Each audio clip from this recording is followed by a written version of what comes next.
there probably were still some parts of circles back in the city. What made you stay here in Utica? Not the weather. This is not fair. People complaining about the weather today are being unfair.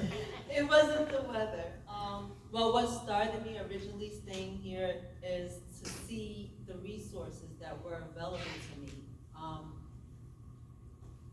I was able to build my own personal life, not the life of taking care of my mother or staying in a brownstone or taking the train, going to work and dealing every day. I had a life here of, I had to survive. If you guys don't realize and y'all take the bus don't run on time. It's horrible. And it didn't run on time in 1996. No, It it didn't did even not. run on Sundays in 1996. This is true.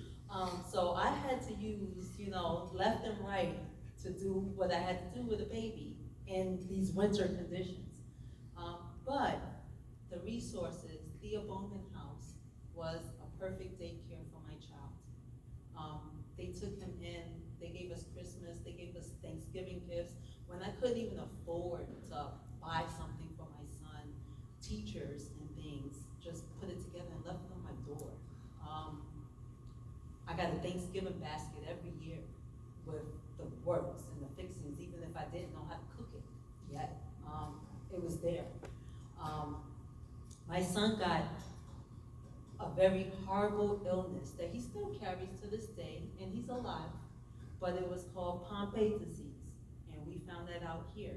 I don't know if I would have ever found that out in New York City, but it's a acid maltase deficiency where his enzymes, the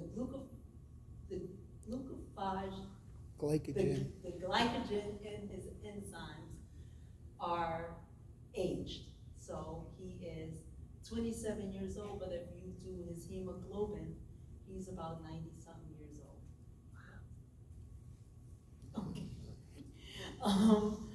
My sidekick don't wanna tell me about it, but he is aged, and we had to go to Rochester. Specialist here gave us the best treatment ever, and we would have never found that out if he didn't go to doctors here. Sports in the city is, if you have a skill, then you got a sport. If you're the average kid, you sit the bench. My son got to play sports. He got to play football, he got to play soccer, he got to play everything but hockey. And that's just because it's too expensive and I wasn't buying it, but whatever he wanted to do, he got to do. I got to have real jobs. I became an adult. I have friends that taught me how to cook and teach